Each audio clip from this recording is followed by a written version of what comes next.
Primeiro de tudo, né, acho que a principal pergunta é por que o Pipefy se tornou uma empresa global e como a gente se tornou uma empresa global? Qual que era a motivação que estava por trás disso? Fazer uma pergunta, parece que vou me sentir velho já. Quem lembra do acesso zero, levanta a mão. Ó, acesso zero, levanta a mão. Tem uns meia dúzia de velho aí, né? Que legal. O acesso zero era um guia local, que a gente tinha um posicionamento de guia, que você entrava e procurava as coisas que você precisava, e você conseguia comprar aquele produto e serviço mais barato do que se você comprasse direto no ponto de venda. Tinha desconto também, mas não era desconto igual a compra coletiva, de 70%, era menos.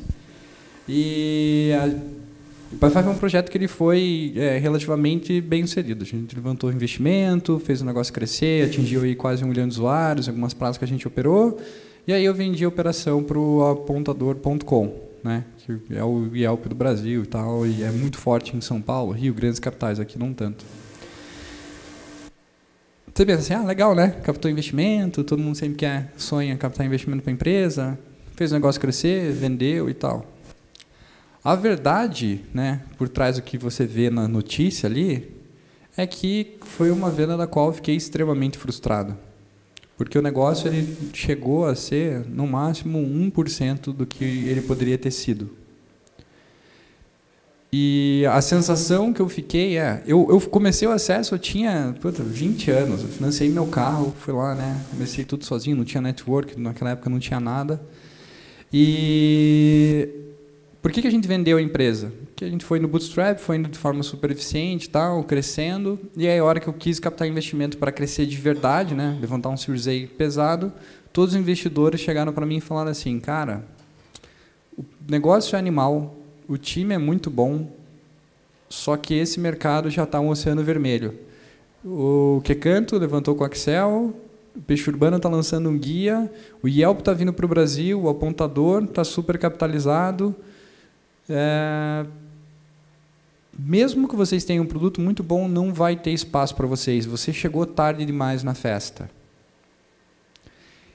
E a sensação que eu fiquei é como se eu estivesse lá, né, querendo atravessar o oceano com um barquinho a remo, né, eu ali na raça, né, a gente tinha um time que era muito bom, fortíssimo e tal, e sem dinheiro, a gente competia contra esses caras gigantes. Mas a verdade é que a gente viu esses players chegando e um monte de Titanic vindo, né? Esses monstros gigantes, cheios de grana e capitalizado. E passaram literalmente por cima da gente, né? Eu não consegui captar para continuar fazendo o negócio crescendo, a gente já gerava caixa, a empresa era sadia, estava crescendo super bem. E aí a gente, né, com os investidores, todo mundo conversou e falou, é melhor vender agora, enquanto está bonito, sexy, super competitivo, que tem gente querendo comprar, do que daqui a 2 anos, sabe-se lá como é que vai estar o negócio, né? A gente não vai ter capital para crescer. Aí, o investidor, um dos principais investidores, que é o Anderson Tez, da Headpoint, que tinha sido até isso o do Apontador, ele falou assim, cara, eu não consegui o ok para investir, mas eu sei que o que vocês estão fazendo aí é sensacional. Se algum dia você quiser vender a empresa, me avisa. Aí eu fui lá, falei com ele, falei, Anderson, tô jogando a toalha, cara, eu vou limpar a área aqui, qual que é a tua sugestão? Aí ele falou assim, cara, eu fui CEO do Apontador e eles gastaram pelo menos uns 50 milhões tentando fazer o que vocês fizeram. A nossa tese de investimento era investir em vocês, dar um pouquinho de musculatura, fazer um negócio crescer e ir no Apontador para o Apontador comprar vocês. Se você quiser, eu te apresento para eles te comprar. Batata. A gente fez uma reunião, 2 semanas depois a venda estava feita, né? A gente pegou e vendeu o acesso para o Apontador. Aí a galera fala assim, vendeu, né? Vendeu, captou investimento, né? Captou. Cara, a cultura que eu queria eu não consegui viabilizar. O jeito de tocar o negócio eu não consegui viabilizar. A empresa poderia ter sido muito maior do que acabou sendo. E a sensação que eu fiquei pelo fato de eu ser muito novo, de eu não ter um network bom.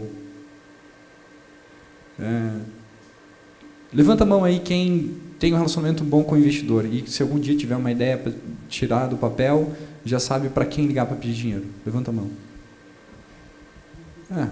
Poucos. Eu me sentia exatamente igual a vocês. me senti inexperiente, e eu olhava e falava assim, pô, a gente tinha um negócio massa pra caramba e a gente se ferrou, né? Isso aí, vendeu, mas o negócio poderia ter sido muito maior.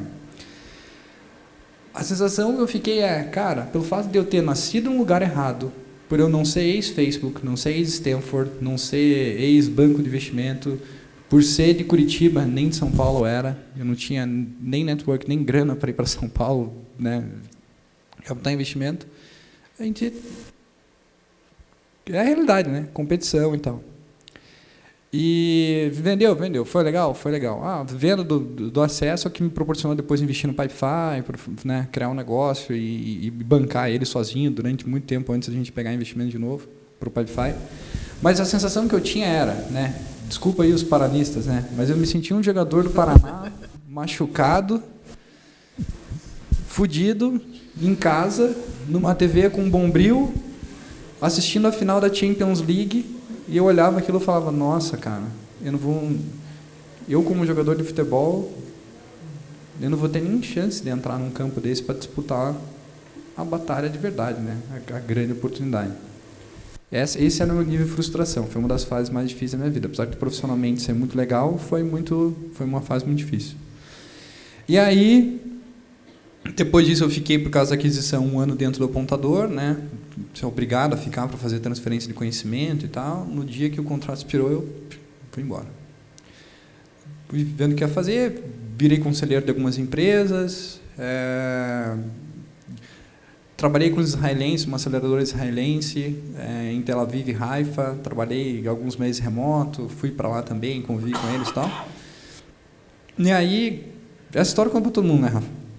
Tipo, cara, você vê os israelenses, eles são agressivos pra caramba, eles são globais desde o dia 1 e crescem e tal, e, enfim, né, faz os negócios crescer e ser extremamente bem sucedido desde o dia 1. E aí eu falei assim, cara, se eu for abrir alguma coisa de novo, meu amigo, vai ser para ser muito grande. É a história bem do que a galera da Ambev fala, né? Sonhar pequeno e sonhar grande dá o mesmo trabalho, e de verdade dá o mesmo trabalho. E eu pensei, cara, eu vou ser internacional desde o dia 1.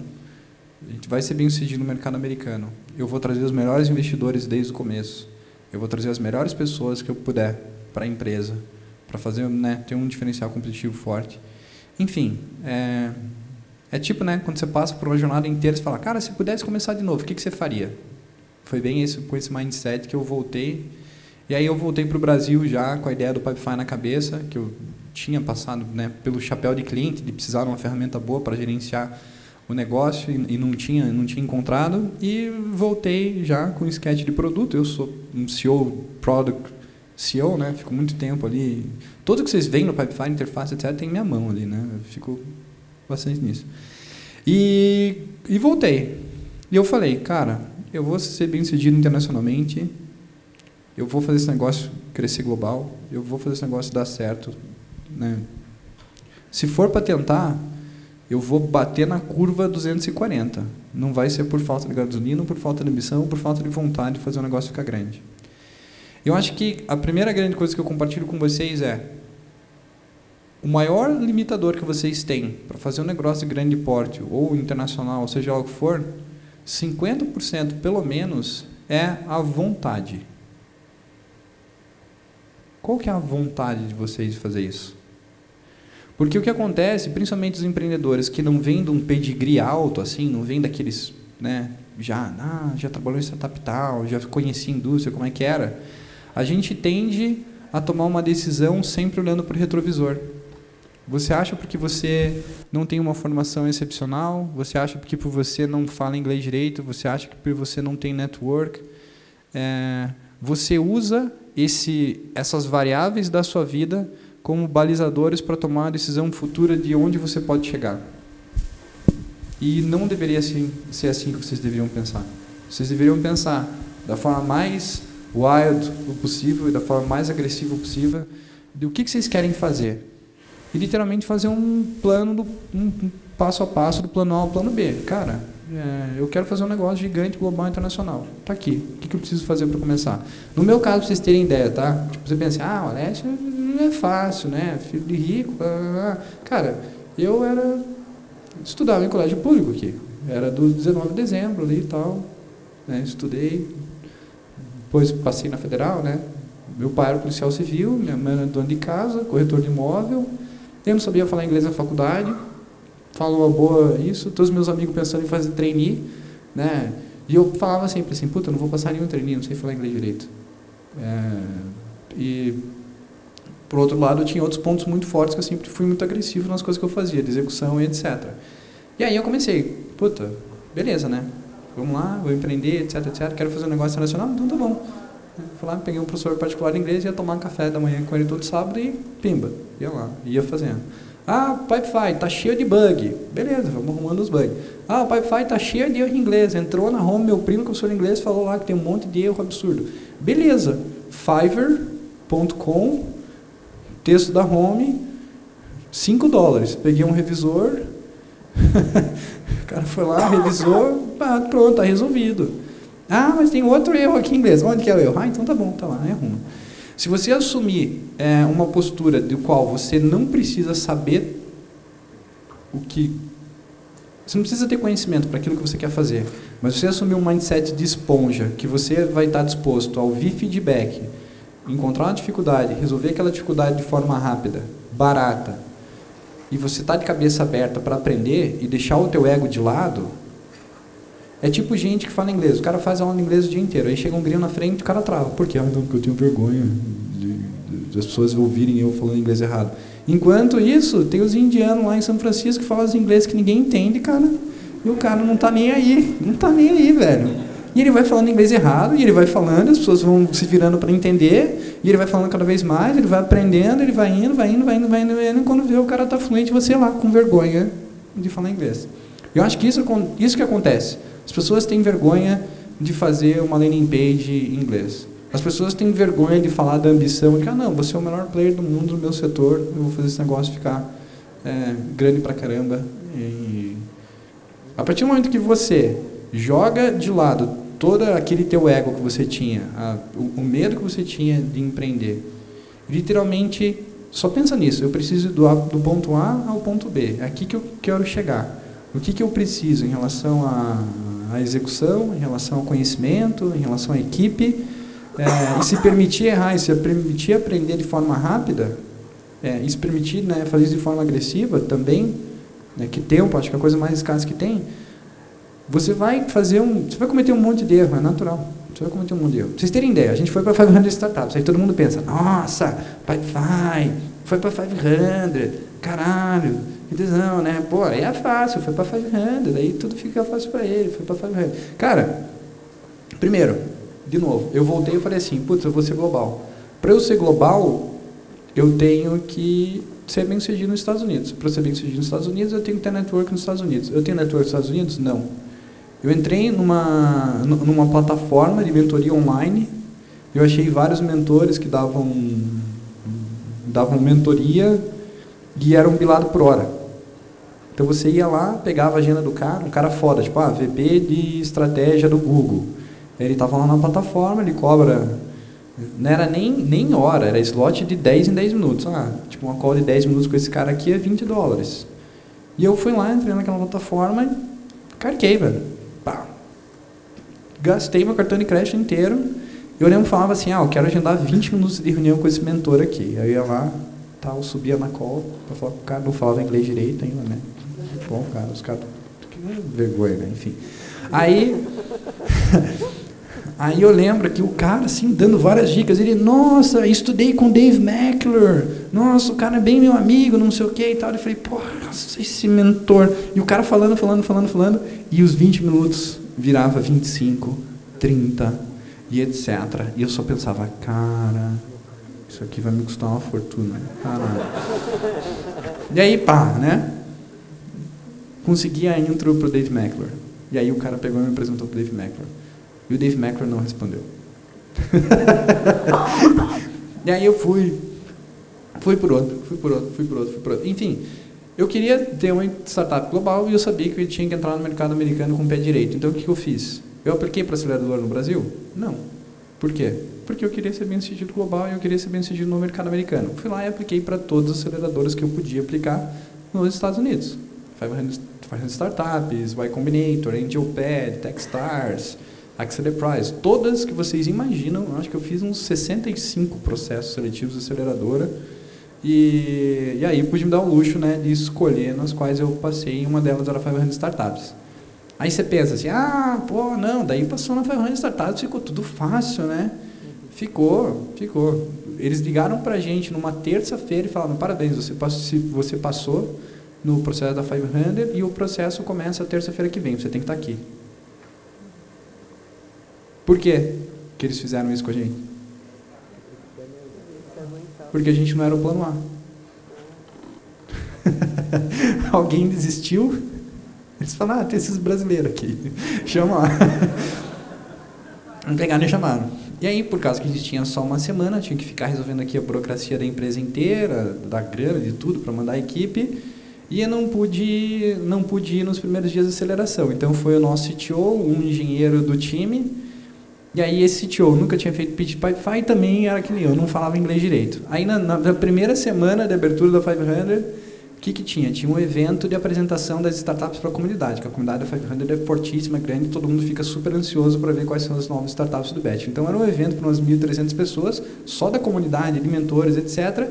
E cada startup recém-chegada tinha que fazer seu pitch de 5, 10 minutos para se mostrar para a comunidade e até os mentores saberem, eu posso ajudar aquela startup, etc.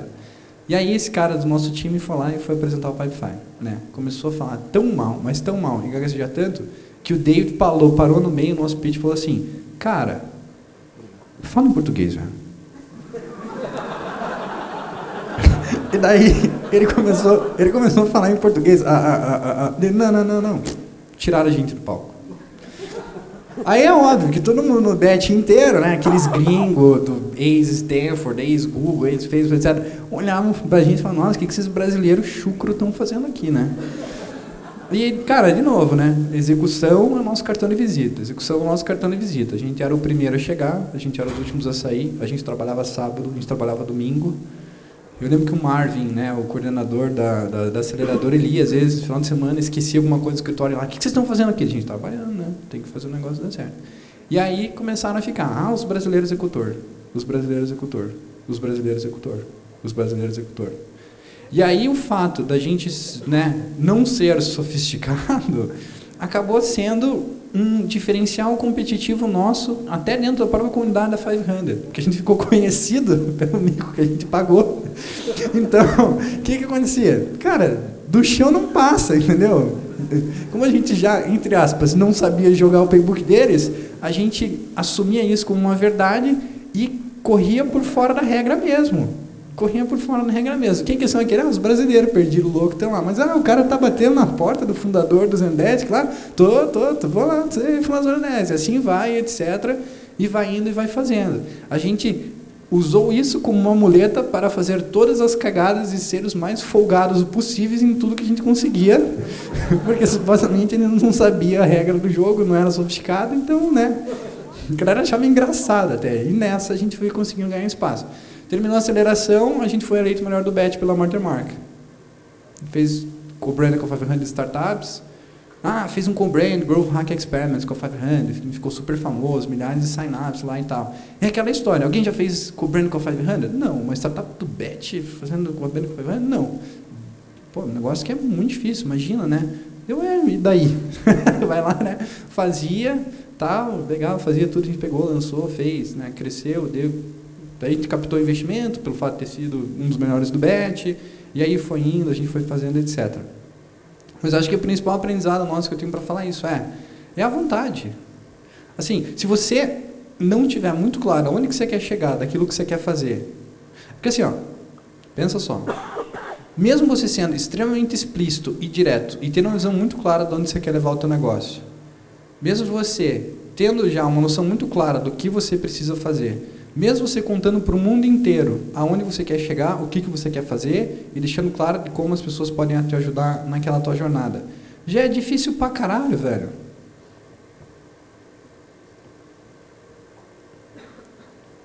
Se você tiver vergonha ou você não for extremamente objetivo e não for muito focado naquilo que você quer fazer e falar para o mundo inteiro que é lá naquele lugar que você quer chegar, aí que não vai mesmo.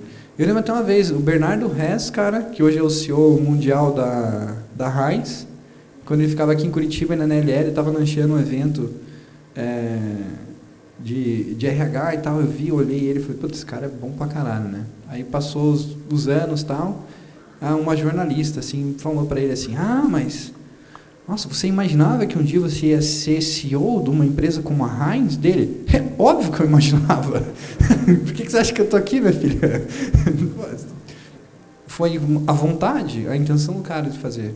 Eu acho que esse é o principal ponto da gente fazer uma empresa global. No começo era chocoso, a galera dava risada e etc. A galera aqui na comunidade mesmo, para nossa, olha, é tipo do cara fazendo os negócios em inglês, lá, batendo lata pra caramba, tal. Nossa, que gourmet, site inteiro em inglês, nossa, não tem um negócio em português. Os dev lá, puta, tem que desenvolver tudo em inglês, tem que usar biblioteca de tradução. Pô, que porcaria é essa? Nossa, que nada a ver. E aí? Né? Era uma visão que eu tinha, a gente tirou aquela visão do papel, fez o negócio acontecer e fez o negócio crescer. Então, acho que esse é o principal, sei lá, é o aprendizado que eu tenho para passar. A ambição, ela é fundamental. E a gente, brasileiro, principalmente, como a gente tem um ponto fraquíssimo, né, em tecnologia, não tem legado, não tem histórico, a gente costuma tomar decisão olhando sempre para o retrovisor. Da onde eu vim? Eu sou de uma família humilde, eu não tenho uma formação boa, eu não falo inglês, eu não sou Stanford, eu não sei nada. E aí, pelo fato de você ter esse teu passado, você limita a capacidade da tua decisão futura. Sendo que você não deveria ser drivado pelo teu passado, você deveria ser drivado pelo teu sonho, em relação a onde você quer chegar. E o que acontece no Vale do Silício é que, como a galera vive naquela bolha, mesmo aquele cara que é bem menos competente que você, em relação até à capacidade de execução, talento e etc., ele está ali do lado e ele vê todo mundo fazendo. Ele vê os fundadores do Slack tomando cerveja. Igual uma vez eu estava tomando café, passou o Tim Cook com a mulher dele, tomando café também, e eu fiquei assim. E aí, esse cara que está naquela bolha, ele vê gente que nem é tão competente assim, fazendo empresas globais, mundiais, né, ganhando $1 bilhão, etc. Então, você vê um moleque extremamente incompetente, muito menos capaz do que vocês aqui, o cara fala, eu vou ser o próximo, seja lá o que for. E ele vai confiante, e ele coloca aquilo na cabeça, e todas as decisões que ele toma é orientada para aquela visão, porque nos pares dele ele vê pessoas que já fizeram aquilo, então para ele é a coisa mais comum do mundo. Então, ele se permite. Né? Você sabe a história daquele chuveiro que economiza 70% água, da Y Combinator, que levantou uma porrada de dinheiro? É tipo um chuveiro que lava com quase um vapor, assim, tal. E os caras pegaram investimento anjo nada mais, nada menos do que do Tim Cook, fundador da Apple. Você acha que esses caras conseguiram levantar um Series A e fazer investimentos depois, e fazer um negócio crescer? É óbvio. Aí você pensa, nossa, os meninos, Silicon Valley, né, Network, Bay Area e tal. Mentira! Era 2 moleque, estavam testando MVP numa academia de um parente deles lá e tal. O Tim Cook treinava na academia, olhou e falou, o que é isso? Não, isso aqui é um chuveiro que economiza água e tal. Deles, você quer ver, de Cook? Olha esse design aqui, não sei o que e tal. Pô, gostei. Gostou? Pô, você pode dar mentoria pra gente? Não, eu posso ajudar vocês. Hardware eu acho que eu conheço bem, né? E foi lá, pá. Você, não, então eu invisto em vocês aí. E foi. Por que eles criam empresas globais, eles criam empresas grandes? Porque eles têm exemplos dentro de casa. E para eles é a coisa mais normal do mundo pensar assim. Para eles, ruim é você ser limitado e pensar assim, e aí, teu negócio vai crescer? Sim, olha na planilha, nos próximos 4 anos aqui eu vou dominar a cidade. Pô, esse negócio não cola lá. Né? Eu acho que é mais ou menos isso. Eu acho que a principal coisa que tem que acontecer é mudar a cabeça da galera de ter a ambição de querer fazer isso. E não ver que as suas fraquezas são as limitações. Coloque a tua fraqueza na mesa, conviva com ela, abrace ela bem e transforme isso, às vezes, até num diferencial para vocês. Né? A gente fez isso e continua fazendo. O pessoal fala assim, não, mas o Pipefy, isso aqui é grande, é perfeito. Blá, blá. Cara, que nada, no começo do Pipefy, eu tenho uma bosta. Né? E eu digo que era mesmo, que era. E tá bom, não tem problema, é uma bosta agora. Eu vou melhorar. Onde que está uma bosta? Onde que tem bug? Tem aqui, então tá bom. Vai lá, arruma o bug, no dia seguinte volta. Arrumei aquele bug. Mas o produto ainda continua ruim, cara. Eu lembro até hoje, Eu estava na 500, tinha um investidor anjo, o cara era bom pra caramba, ele investiu no Airtable também. Ele falou assim, cara, teu design é uma merda, cara, olha isso aqui. Ele mandou uma apresentação de PowerPoint com uns 40 slides, ele só marcando vários erros de design que a gente tinha e tal. Tá bom. A gente tinha erro de design mesmo. O design do Pipefy hoje é bom. Por quê? Porque a gente arrumou. Peguei aqueles slides, fez e arrumou. E assim vai. Então, acho que é isso. Acho que a galera pensar menos, né? Fazer uma execução de cabeça aberta, não tendo vergonha de errar, não tendo vergonha de passar vergonha, né? E assumir que você está ali para aprender. Se você assumir que você está ali... Um dos nossos investidores, ele sempre fala que ele estava tendo uma discussão interna, e eles falaram assim internamente, mas pô, os brasileiros lá, essa startup aqui, pô, tem esse problema. Aí o cara falou assim, tá, e daí? A gente sabe que daqui a 6 meses os caras vão resolver tudo isso, cara. Pode ver, eles vêm e fazem uma pergunta idiota. Você vai lá, fala para eles o que tem que fazer, na semana seguinte os caras voltam com um playbook melhor do que você usa na tua empresa. E é isso que a gente faz, né? A gente sempre bate no Pipefy a over-execution. Né? A gente fala do 10x, do 10x. Quer ir do ponto A ao ponto B, gasta um X, coloca 10x de energia que você vai ir do ponto A ao ponto B. Né? Então, a gente faz muito isso lá no dia a dia. Veio uma questão relacionada à sua relação com os seus sócios no início, quanto ao objetivo do Pipefy. Eu lembro que na outra apresentação você também falou de equipe, eu acho que poderia fazer já um approach falando um pouco de equipe e da questão de mesmo objetivo dos sócios para que, desde o início, para o caminho que a Pipefy percorreu. Bom, vou assumir que é um tópico e que, né, a pessoa quer que eu passe a minha visão sobre equipe e sócio. Acho que 2 coisas em relação a sócio. Assim, eu não tenho co-founder, né? Eu sou quase que um solo founder. A gente tem pessoas que têm status de co-founder, que entraram muito cedo na empresa e têm participação no Pipefy e tal, mas sempre... A primeira coisa que eu pensaria é assim, você realmente precisa daquele sócio? Na grande maioria das vezes eu vejo que as pessoas procuram um co-founder e um sócio para mitigar o medo de lidar com incerteza. E, cara, se pegar alguém do lado, dar a mão para pular da ponte, você vai pular da ponte do mesmo jeito. Né? A tua vida ela não vai ser mais fácil por ter um sócio. Então, eu questiono muito. Toda vez que eu vejo, mas um sócio, eu falo, por que vocês decidiram ter esse negócio junto aqui? Porque a gente teve ideia junto. Eu falei, cara, ideia é 1%. Tirar do negócio papel é execução. Execução é 99%. Então, quando for pensar muito em sócio, o que eu digo? Tome muito cuidado, que geralmente empreender com amigo não dá certo. Empreender com quem você se dá bem não dá certo. A melhor estrutura societária que geralmente leva a empresa a ser bem-sucedida no longo prazo é quando os sócios são extremamente complementares. Extremamente complementares. Um é criativo pra caralho, tem ideia, bom de venda, etc, etc.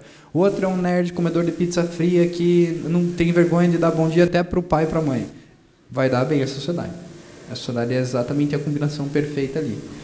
Então, você tem que pensar muito como se fosse um pool de skills. Eu quero aí, né, tirar uma ideia do papel. Que tipo de pontos fortes a gente tem que ter nesse mercado? É no mercado de beleza? Então tem que ter um sócio muito forte de beleza, que conhece daquele mercado. Precisa de um financeiro, etc, etc. E aí você compõe como se estivesse montando um time de futebol ali, e o sócio tem que ter esse mindset. E equipe é mais ou menos a mesma coisa. Cuidado para não querer sempre contratar pessoas iguais a você. Geralmente, quando você está entrevistando pessoas, você tem uma empatia e, geralmente, você tende a gostar mais daqueles caras que são bem parecidos com você. Desde a forma de se vestir, como o cara se comunica, histórico profissional, etc. E se você cria um time com pessoas só daquele perfil, você também vai começar a tomar uma decisão muito ruim. Né? Então, você tem que pensar de forma muito fria. Qual que é aquela função que você precisa, qual é o skill, qual é o ponto forte daquela pessoa, e tem que pensar de novo com aquele mindset complementar. Né? A gente sempre fala muito isso no Pipefy, que a gente sempre traz pegadas muito heterogêneas. Assim, né? A gente tem homem, tem mulher na diretoria, tem gringo, tem mexicano, tem americano, tem gente com formação muito diferente. Né? Os investidores falavam assim, você precisa de um assistente executivo, etc. Daí a gente trouxe a Renata lá, que estava aqui. Ela Ela foi assistente de 4 CEOs de empresa, né? Que Morris, etc. e tal. Ela chegou e ficou chocada, né? Com a zona que era. E aí... E é exatamente isso que é bom. Por quê? Porque ela veio com vários pontos fortes, com uma bagagem absurda de várias coisas que funcionam super bem, eficiente, a comunicação interna, cara, agrega pra caramba. Então a gente sempre pensa muito nisso. Qual perfil muito diferente do nosso a gente vai trazer para agregar e fazer um negócio único? Se você traz um cara que pensa exatamente da mesma forma como você traz esse cara, você não está colocando mais uma variável boa num processo de tomar decisão, porque esse cara vai pensar que nem você, então toma você a decisão, cara. Né? Então é sempre importante trazer gente muito diferente uma da outra para fazer o negócio dar certo. Legal, Alessio. Tem uma outra questão também, pergunta sobre, enquanto o produto ainda ele não tá imperfeito, né? Está no começo, ainda tem pouca demanda, pouca procura, como que se manter financeiramente? Tem alguma dica de como se manter financeiramente enquanto o teu produto ainda não tem uma escala de vendas, ou ainda ele está bem imperfeito, com uma baixa procura? Vou também responder em 2 partes. Primeiro, eu não acredito naquele modelo empreendedor que o cara pede demissão, aí no dia seguinte ele vem aqui no Sebrae, e aí depois disso ele vai no contador, abre o CNPJ, ele monta um plano de negócio e aí ele vai ver se o negócio dá certo ou não. Dinheiro é catalisador, né? Para um negócio que já está acontecendo. Então, quando você tem uma ideia que você tem que tirar do papel, você tem que trabalhar da meia-noite às 6 e você tem que ficar olhando. Tem alguém querendo comprar aquela ideia? Puta, não tem ainda. Então, se não tem, não adianta você sair do teu emprego, velho. Porque o negócio não está indo. A partir do momento que você viu que você encaixou naquela proposta que você tinha e começou a ter demanda de mercado, de pessoas, etc., é que daí você deve começar a investir mais no negócio para fazer o negócio manter. Eu vejo muita gente assim, saí, larguei meu emprego, por quê? Porque eu vou empreender. Aí dá 6, 8 meses, o cara volta para o mercado porque não conseguiu pagar as contas. Sendo que as pessoas utilizam de forma muito ruim o seu tempo, né? Livre, seja fora do horário comercial ou seja finais de semana. E se você pegar qualquer história do empreendedor extremamente bem sucedido, os caras trabalhavam pra caralho. Né? Então, eu acho que você, só a partir do momento que o teu negócio está te drenando de uma forma que você está tendo problemas no seu trabalho atual e na sua família, é o momento que o negócio está pedindo dinheiro e pedindo a sua atenção para você sair e estar full time naquilo. Eu acho que daí é a hora de você falar assim, puta, tá pegando tração. E também cuidar desse processo, que muita gente fala assim, não, a ideia está indo e tal. Daí eu falo, cara, mas quantos clientes vocês têm? Não, a gente está falando com muitas pessoas. Não quero saber quanto você está falando, eu quero saber quantos clientes você tem. Quanto você fatura? Quanto você fatura? Quanto entra de dinheiro na empresa? Não, a gente tem uns clientes aqui testando. Eu falei, tá testando? Então tá pagando? Não. Então, muito é também da abordagem, assim, vai lá, coloca o cara para implementar, vai fazer o cara pagar, e vai ajustando a tua estrutura de custo, de equipe, na medida que o negócio vai crescendo devagar também. Cuidado, tem gente que acha que está empreendendo e fica assim, refaz o canvas do business model, que é um negócio bacana pra caramba. E o cara gasta 4 meses refazendo aquele canvas umas 10 vezes, porque ele acha que ele está iterando na ideia para fazer o go-to-market, só que na verdade o cara está se enganando. Você tem que ir para o mercado vender, ouvir o cliente. A hora que você fala alguma coisa que o cliente brilha no olho, ele pergunta, quanto custa isso aí? Daí você, tem alguma coisa que o cara quer comprar aqui. Deixa eu ver o que é. E assim vai indo, eu acho que é a forma correta de se puxar. Acho que é legal essa parte que você traz, que acho que tem que ser um pouco pragmático em relação ao mercado. O mercado quer essa minha solução e está disposto a pagar por isso, mesmo que ela esteja imperfeita. E não você ter uma solução super bonita, mas que não tem demanda. Com isso. O exemplo prático dos nossos clientes hoje mesmo, né? A gente está fazendo upmarket, a gente está trazendo contratos cada vez maiores para o Pipefy. A gente sempre está vendendo para clientes num estágio adiante de onde o produto realmente está hoje. A gente sempre vende futuro para os clientes. Tipo, o cliente fala, meu Deus, eu tenho um problema, eu preciso gerenciar aqui, etc. Eu sei que o produto tem uns 70%. Eu falo, cara, se você comprar, você aguenta aí uns 2, 3 meses de implantação enquanto eu vou fazendo essas melhorias que faltam aqui para conseguir atender o teu caso de uso? Você roda com o produto meia boca aqui, o cara, isso aqui está me incomodando tanto, vamos embora. Aí você está tendo a abordagem certa. E isso a gente faz até hoje. Até hoje. A gente sempre vende um produto e sempre vai vendendo e vai subindo. Há 2 anos, a gente não resolvia bem o problema de uma empresa média. E tinha um monte de bug, tinha um monte de dificuldade. Hoje a gente tira de letra no piloto automático. Há 2 anos eu não imaginava ter, né, grandes clientes como usando o Pipefy em operações super complexas. Hoje a gente vende um produto que é limitado, que tem bug, que tem um monte de dificuldade, mas a dor do cliente é tão dolorosa e tão grande que o cara está disposto a lidar com um produto imperfeito desde que você mostre para ele que você está evoluindo ao longo do tempo. Legal. E falando exatamente dessa questão de resolver problemas, né, do cliente, o pessoal pergunta sobre a questão do mercado, do marketing global. Então, é pensado o marketing país a país? Ou qual é a estratégia de marketing que vocês pensam a partir do momento que vocês têm uma solução global?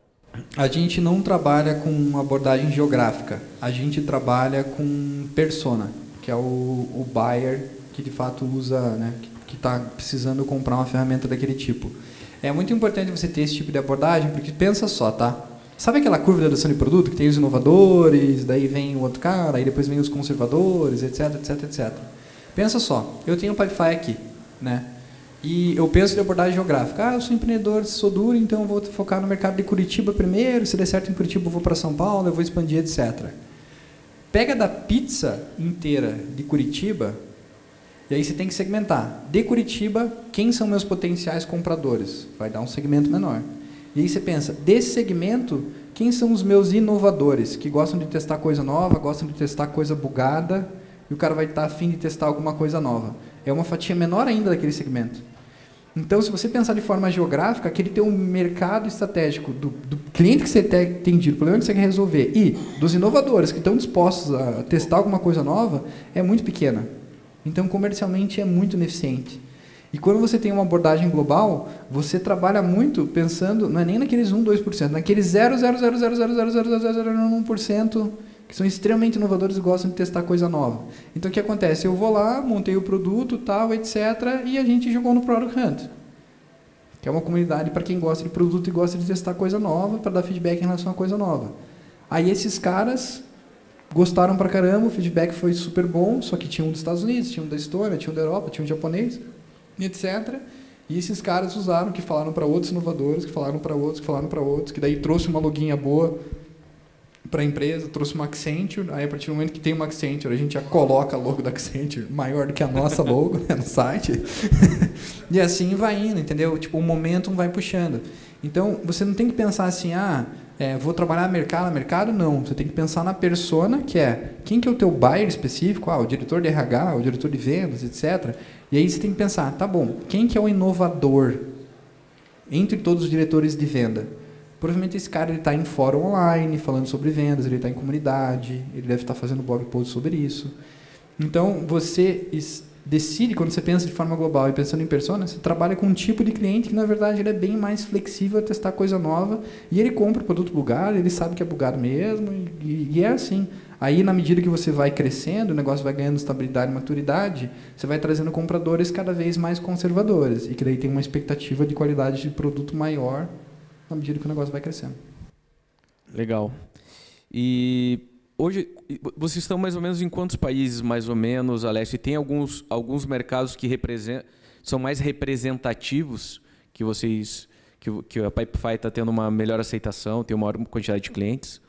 Hoje, o Brasil ainda representa bastante, dá uns 30% mais ou menos dos leads que a gente tem.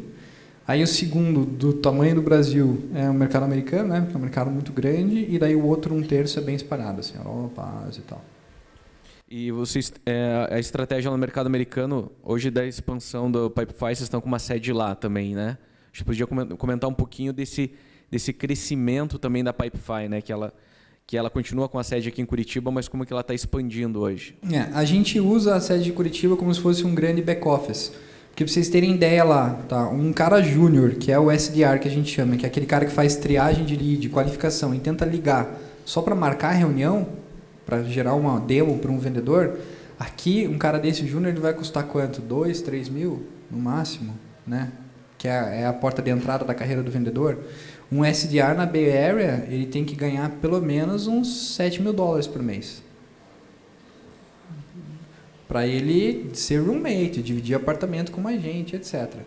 Então é tudo muito caro lá. Eu estou dando exemplo da vaga menos qualificada, né? Se for um dev, então...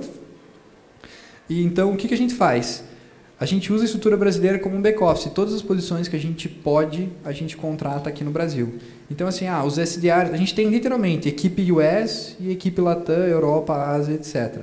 E essa equipe US, a gente tem uma equipe US aqui, que são caras fluentes, que já fizeram intercâmbio, etc., que falam inglês super bem, e eles vão vendendo toda a operação. Se é um ticket menor, é um deal menor, pequenininho, abaixo de 50 usuários, quem vai entender é um vendedor brasileiro, que fala inglês, e a gente chama de venda transacional, que é de ciclo rápido, etc. É um cliente importante, é o diretor de uma IBM, Estados Unidos ou Europa, manda para o escritório de São Francisco. Aí esse vendedor enterprise, ele trabalha com tickets bem maiores. Por quê? A gente não tem ainda muito essa mentalidade, mas lá nos Estados Unidos, mão de obra é muito cara. E o custo de aquisição de um novo lead é muito caro. Então, eles olham muito sempre qual que é o teu custo de aquisição de um cliente e quanto que esse cara vai te trazer de receita ao longo do tempo. E lá, de verdade, qualquer coisa abaixo de $10 mil por ano, $30 mil por ano, é impossível você ter uma força de vendas. Então, o que acontece? A gente faz exatamente isso. Tipo, tudo que está abaixo dessa taxa, dessa caixa de $10 mil ano, a gente ou deixa o usuário se virar no self-service, ou quando o ticket é razoável, é acima de pelo menos $1.000 por ano, a gente manda para um brasileiro vender, que aí a conta fecha. É uma oportunidade grande, que, né, dá para trazer resultado e tal. A conta fecha para um vendedor americano? Sim, então manda o lead para os Estados Unidos. A gente faz uma essa triagem. Que é uma conta de padeiro. Geralmente, pensando em benchmark de indústria, um vendedor ele tem que trazer de faturamento para a empresa 4 vezes o que ele ganha por ano. Então, se você tem um vendedor que te custa $100 mil por ano, esse cara ele tem que trazer em volume de venda $400 mil por ano. Essa é a taxa. E aí você pensa, $400 mil, se o ticket médio é $40 mil, ele tem que vender 10 deals no ano. Para ele vender 10 deals no ano, ele tem que ter X mil leads e X mil demos. Você vai fazendo o caminho reverso e você consegue achar a tua trava ali de quanto que você consegue operar para vender para aquele mercado com aquele tipo de vendedor. Mas a gente faz isso, assim, o self-service, é uma empresa, uma startup com 5 usuários. Self-service, a gente nem liga. Não, é uma empresa até uns 50 usuários lá. Legal, marca, manda para a equipe Brasil. Não, é um deal grande, é uma IBM, é um banco. Cara, manda para a equipe US. A gente vai fazendo essa conta. Recurso mais caro, deal mais caro. Recurso mais barato, deal mais barato. Você trouxe várias dicas já no início e tal, mas assim, uma mensagem que eu acho que a maioria daqui são empreendedores ou estão empreendendo. Deixasse uma última mensagem para o pessoal, quanto perspectiva, né? Você é uma pessoa bem-sucedida, enquanto empresário, você contou que não são só flores, né? Ralação, execução, sem falar inglês no começo, origem, nada, não tem todos os desafios que você teve para chegar até aqui. Então, acho que assim, reforçar um pouquinho essa mensagem para o pessoal que está nessa jornada, está querendo começar essa jornada. Acho que é mais isso, assim, você se permitir errar, se permitir ter um produto que não é perfeito desde o começo, se permitir pensar de forma ambiciosa desde o começo, se você quer ser global, fazer um negócio em inglês, etc. E aí, tanto se você quer lançar um produto global ou um produto local, eu tenho uma preocupação muito grande, né? Por que eu fiz aquele post que ficou famoso e que eu sempre digo para todo mundo? O comprador brasileiro, ele é um comprador preconceituoso. Se tiver a sua startup, você é vizinha do cara, você vai dar o melhor atendimento do mundo para ele, e tem uma startup americana, ou seja lá o que for, gringa, com o mesmo produto que você está fornecendo, o teu vizinho, ele vai comprar do gringo. Porque ele acha que é melhor. Fato. Fato. Isso. Então, as pessoas pensam assim, vou empreender localmente porque é mais fácil. Não é mais fácil. Isso é uma premissa que, na verdade, ela é falsa. Porque o comprador local, principalmente para produtos digitais e tecnologia, que é o que a gente faz, qual que é a diferença dele comprar de um brasileiro ou de um americano? Nenhuma. É o domínio, né? .com.br. E não adianta você falar assim, vou fazer um Netflix agora. Qual que é o teu diferencial? Não, porque eu sou do Brasil, para o mercado brasileiro. Vou fazer uma rede social focar no mercado brasileiro.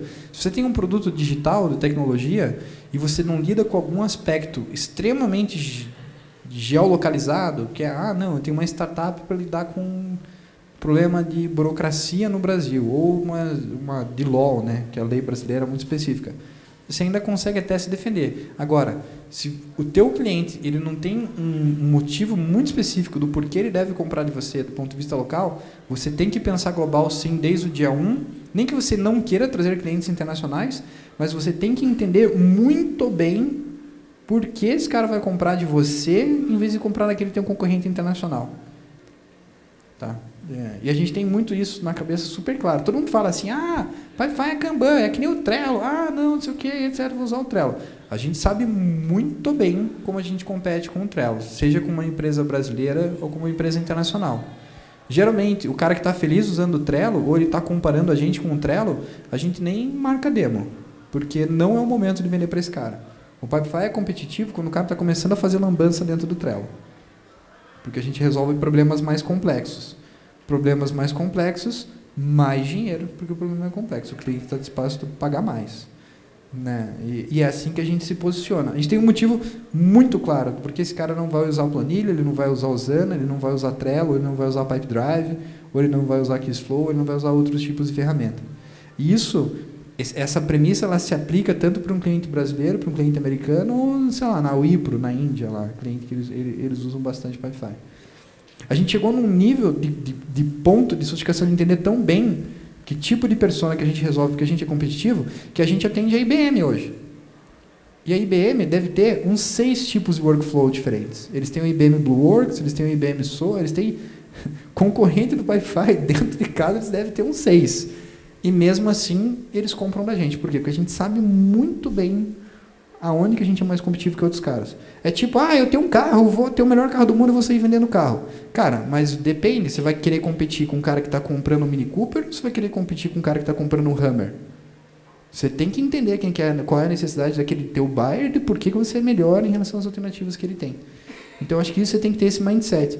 Pensar só que ser local é uma barreira suficiente para o teu negócio parar em pé? Não é. Não é.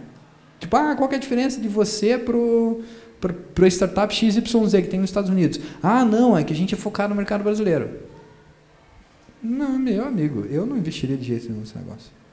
Então, acho que você tem que ter muito claro de por que é o teu diferencial e ser muito franco, né, em relação ao problema e sempre estar olhando, de fato, para achar esse diferencial.